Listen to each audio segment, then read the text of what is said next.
a mis en place un type de système pareil, en fait. Elle a dit aux colonies, d'abord, je vous donne l'autonomie financière, vous voyez, et je désigne un individu que je... Oui, mais donc ce n'est pas... Donc, monsieur Saint-Prêtre, je suis désolé. L'indépendance, on ne donne pas l'indépendance aux gens. Je sais pas dans quel pays tu as vu ça. L'indépendance s'arrache. La France ne peut pas dire... Non, je regrette. Aucun peuple sur cette terre n'a dit, attends, hein. On dit, attends, Ghana, attends là, je vais chercher l'eau. Tu en auras besoin pour ton indépendance. Oui, j'attends. L'indépendance s'arrache, mon frère. La France ne donne pas l'indépendance. C'est quoi ça? Ok, je peux t'expliquer un peu le contexte, en fait. Non, mais le contexte, je le connais, je l'ai lu. Donc, je ne vais pas rentrer là-dedans. Moi, je suis en train de t'expliquer que le processus d'indépendance que tu es en train de vanter est une absurdité fondamentale. L'indépendance n'a jamais été donnée à un peuple. Les peuples ont toujours... À 2 secondes. Ça n'a pas été donné, non. Ça a été négocié. Oui, mais... Je peux te donner la chronologie pour que tu comprennes que oh, putain, la France a abdiqué et elle a désigné... Mais si elle a abdiqué, elle n'a plus de pouvoir, monsieur. Je suis désolé. Vous êtes en train, c'est du Cendrillon que tu nous racontes. Tu sais, c'est quoi une guerre d'indépendance? Mais en Côte d'Ivoire, on n'a pas fait de guerre d'indépendance. Juste ça. Non, dans le document précédent, d'accord, c'est parce que vous êtes tellement de mauvaise foi, les mecs, là. Dans les documents précédents, regarde, je te le montre, hein. Toi, tu dis qu'en Côte d'Ivoire, on n'a pas fait. Regarde, le surgissement. Voilà, je te le mets là. Voilà, d'accord? Parce que le surgissement anticolonialiste ivoirien. Voilà. Donc, il y a eu un mouvement, une véritable guerre d'indépendance en Côte d'Ivoire. Donc, venez pas ici raconter des inepties parce que c'est écrit là. Et c'est écrit par qui, monsieur? Non, 2 secondes. C'est écrit par la fondation Félix Houphouët-Boigny. Sa propre fondation à lui reconnaît qu'il y a eu des guerres d'indépendance pour libérer la Côte d'Ivoire. Donc, faut pas venir dire le contraire. Ok, tu peux pas perdre du temps. Non, laisse-le finir. Non, il faut quand même, ces gens-là, il faut quand même les laisser parler parce que ça permet à tous les petits frères là qui écoutent de voir ce que c'est que la rigueur intellectuelle, l'analyse de la documentation et le blabla qui ne mène nulle part. Donc Saint-Prêtre ne peut pas déclarer ce soir que la Côte d'Ivoire, le peuple ivoirien n'a pas combattu pour son indépendance et que c'est la grande bonté du général de Gaulle qui est à l'issue de ça. Samouré, tu me coupes encore, tu descends, mon frère. D'accord? Donc, c'est pas possible, ça. Donc, Saint-Prêtre termine. Ok, je disais que je suis d'accord avec toi qu'il y a eu des manifestations en 1946. Les Ivoiriens sont levés pour dire non. Mais il n'y a pas eu une affrontation militaire comme une guerre pour obtenir l'indépendance. C'est vu un peu les grèves qui étaient partout en Côte d'Ivoire que l'administration coloniale a décidé d'abdiquer. Bon, d'après eux, hein, ça c'est ce qu'on a comme... c'est le bon vouloir du colon, compte tenu des contestations, il offre maintenant une administration autonome à toutes ces colonies. D'où il va désigner des individus qui sont Houphouët-Boigny, qui sont Wese Coulibaly pour pouvoir représenter les colonies. Donc c'est en cela que M. Houphouët-Boigny va être celui qui va être ministre. Bon. En fait, je suis désolé. Non. En fait, là, tu es en train de nous raconter des trucs. Nous, on s'en fout de ça. Nous, on lit un texte. On te demande de réagir par rapport à ce qui est écrit. On ne te demande pas de nous raconter l'histoire de la Côte d'Ivoire parce qu'on va la découvrir ce soir. Et on sait que vous mentez.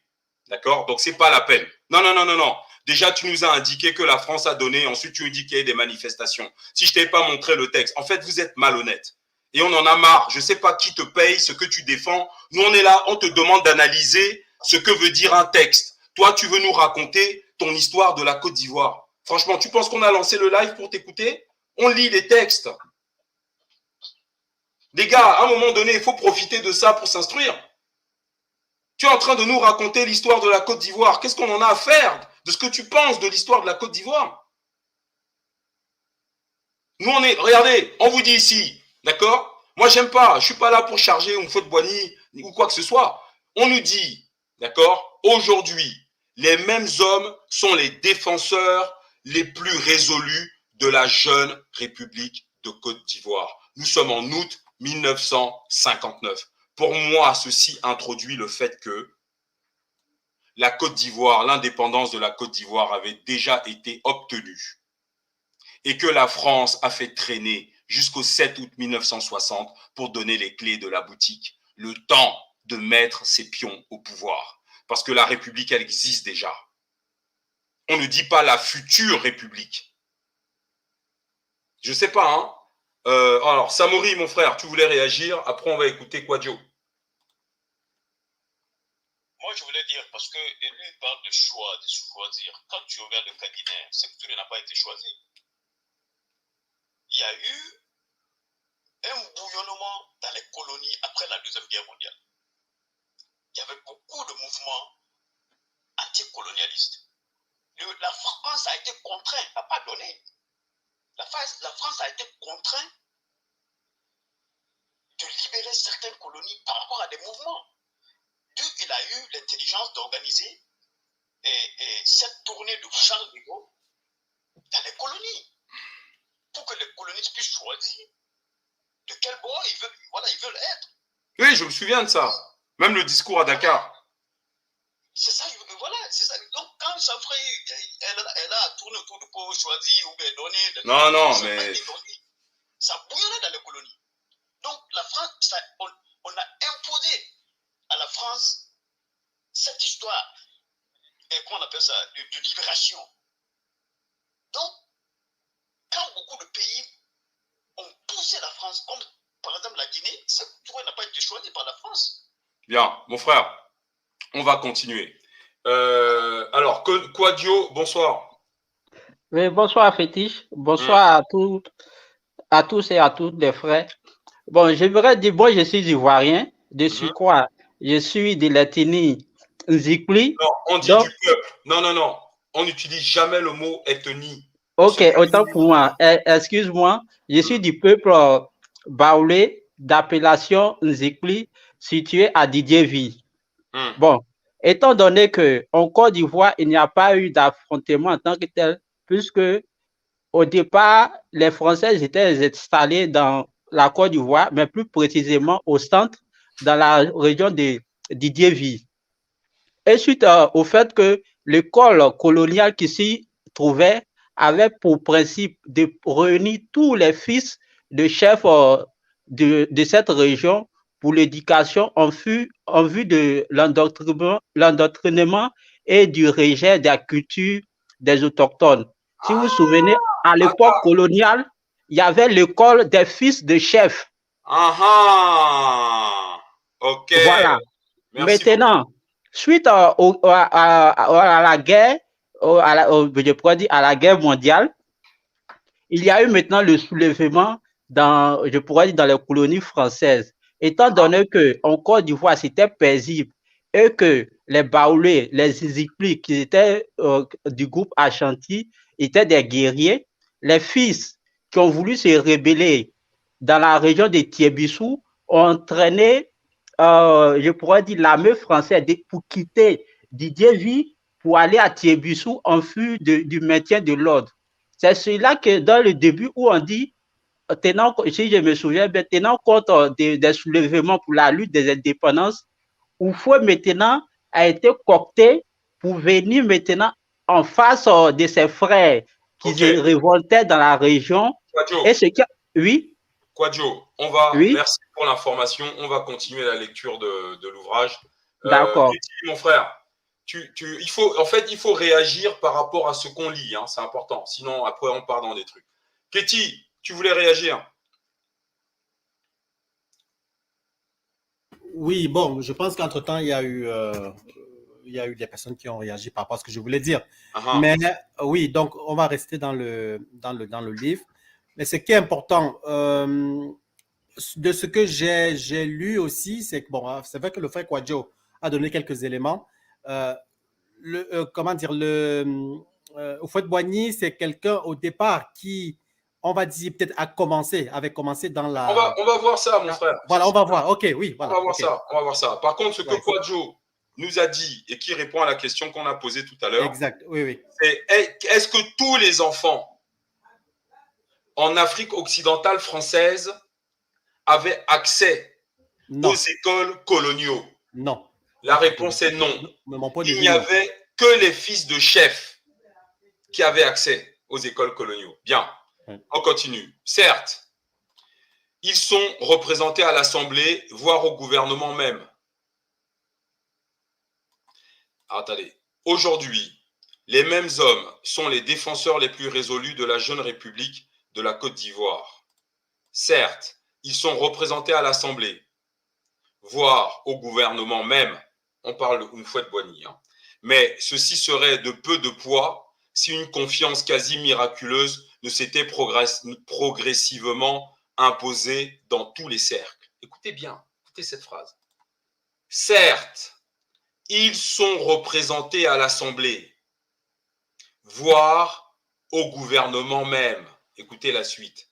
Mais ceci serait de peu de poids si une confiance quasi miraculeuse ne s'était progressivement imposée dans tous les cercles. Ça veut dire quoi, ça? Voilà, vous voyez? Ça veut dire quoi? Cette confiance miraculeuse qui s'est progressivement imposée dans tous les cercles. Qu'est-ce que ça veut dire? Pour moi, ça veut dire que le peuple ivoirien, ou bien le peuple des pays concernés, était méchant vis-à-vis de ceux-là qui ont été implantés à la tête de leurs États. Moi, je ne pense pas. Je suis pas sûr que je partage pas ton avis. 75 Sultan, bonsoir. Qu'est-ce que ça veut dire, ça? Bonsoir. Et selon moi, les Africains qui étaient déjà en France à cette période-là avaient déjà travaillé pour gagner la confiance du gouvernement français. Et il fallait les intégrer pour pouvoir aussi assumer aussi leurs intérêts, selon moi. Bien, oui, d'accord, mais c'est pas vraiment ce que dit le texte. Juge de ça, qu'est-ce que tu penses de ça?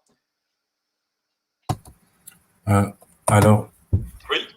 Moi, je dirais déjà par rapport à la phrase précédente, ça me rappelle ce qu'on avait vu hier avant-hier donc dans le Négropoli à propos du Togo et des autres pays qui ont voulu faire, comment on appelle ça déjà? J'ai oublié. Mais en tout cas, ils ont voulu créer quelque chose avant la CEDEAO. Et je me demande si cette histoire de jeune république n'est pas liée en fait à ça aussi. Mais bon, par rapport à la phrase ici, quand il parle de confiance quasi miraculeuse, je pense que c'est parce que les vrais indépendantistes étaient, comment dire ça, en fait, ils ne voulaient pas faire de concessions avec la France. Et donc, ils ne voulaient même pas négocier, on va dire, avec eux. Et c'est vraiment la présence de Houphouët, c'est la présence de Houphouët qui est quasi miraculeuse, je pense. Alors, je suis pas vraiment d'accord. Alors, IFM, Paradis, tu veux réagir à cette phrase? Qu'est-ce que cette phrase veut dire? Mais ceci serait de peu de poids si une confiance quasi miraculeuse ne s'était progressivement imposée dans tous les cercles. Bah, je sais pas, j'ai l'impression carrément qu'ils avaient tout programmé, quoi. Ils sont confiants. Qui ça,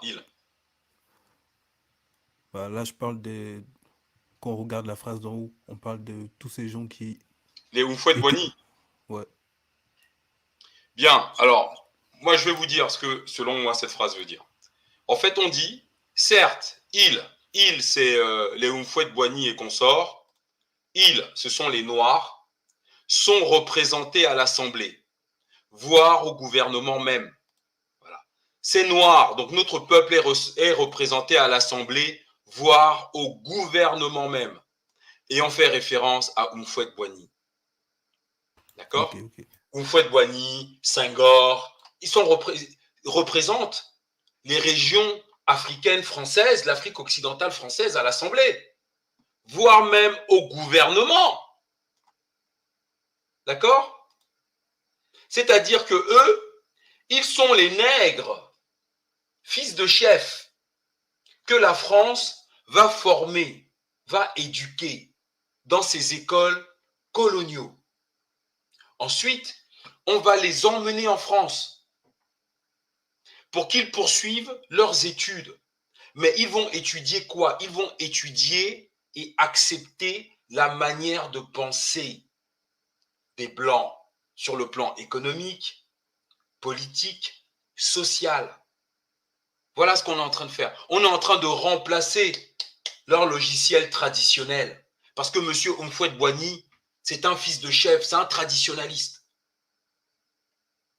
Donc, c'est ça. Et donc, on vous dit ici que, certes, ils sont représentés, donc les Noirs des colonies, à l'Assemblée, voire au gouvernement même, et c'est la suite qui est vraiment pas bonne.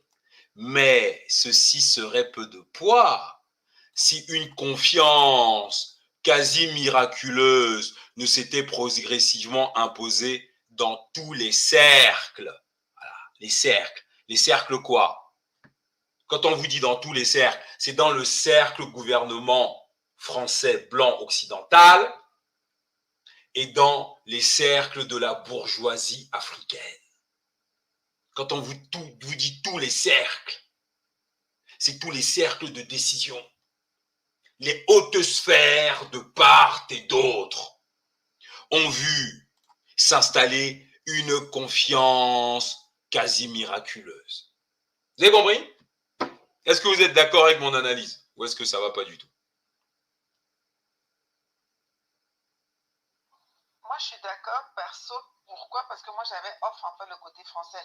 Parce que pour moi, c'était les pions. Mais sauf qu'effectivement, il a fallu que ces gens-là démontrent leur fidélité. Bah, en fait, c'est à la mère patrie, comme mon père appelait la France. C'est ça. C'est-à-dire que là, cette confiance miraculeuse, c'est le succès du processus de corruption des élites noires qui venaient représenter l'Afrique à l'Assemblée nationale française et même au sein du gouvernement. Cette confiance miraculeuse là, c'est pas entre la France et l'Afrique, le petit Africain là, notre grand-père qui va au champ. Ah non. Voilà, en fait, on est ici en train de vous expliquer que il y a une confiance miraculeuse qui s'installe progressivement et qui s'impose dans tous les cercles. Ben oui, parce que au début, même quand tu es Houphouët-Boigny, tu es en Afrique, tu es militant, machin, etc., tu as quand même des centaines de milliers de Noirs là. Bon, de l'autre côté, tu vas chez le blanc qui est le plus fort, qui machin, à un moment donné, qu'est-ce qui se passe? Alors, Félix, un peu de champagne? Bah, à un moment donné, tu t'habitues au champagne. Tu n'as plus envie de boire du vin de palme, c'est du vin de nègre. Tu fais partie de la haute. Ah oui, c'est ce qu'on nous enseigne là. Parce que moi, je ne vois pas la confiance quasi miraculeuse qui s'est progressivement imposée dans tous les cercles. Mais on continue. La Côte d'Ivoire a été touchée. Bonsoir. Je peux dire oui, vas-y, ma soeur. Une petite remarque. Les écoles que le monsieur il avait dit avant, ils existent depuis les années 1800. Au début, ça s'appelait les écoles d'otages. Et après, il y avait une grande école en Alger qui s'appelait l'école impériale, lycée impérial d'Alger. C'est là-bas qu'on envoyait les enfants de nos chefs pour qu'ils aillent étudier, comme ils disent ici, et ainsi plus docile en vain jusqu'à... Voilà. Ok. Pour nous dociliser. Bien. Alors, on va continuer. On va continuer parce qu'il faut avancer sur ce document. Il y a du très très lourd qui va arriver. Alors, la Côte d'Ivoire a été touchée par la grâce, comme le constatait il y a quelques années un des meilleurs observateurs des problèmes d'outre-mer. La Côte d'Ivoire était un territoire d'outre-mer. Vous avez compris? Comme les Antilles, la Guadeloupe, la Martinique, tout ça, la Guyane. D'accord? D'ailleurs, j'avais un ami qui était originaire de La Réunion. Et en fait, je discutais avec elle et tout. Et elle me disait, mais toi, t'es français aussi, toi? Et je lui disais, non, moi, je suis ivoirien. Et puis, il me dit, comment ça, t'es ivoirien? Toi, t'es français comme moi? Moi, je viens de La Réunion, t'es français comme moi. Je lui ai dit, non, non, non. Et elle a vraiment insisté. Et c'est plus tard que j'ai capté. Bien, on va continuer. Donc, on est sur un territoire d'outre-mer. On peut parler maintenant de miracle et chacun s'accorde pour en accorder la paternité à un homme exceptionnel. Voilà. Félix Oumfouet Boigny.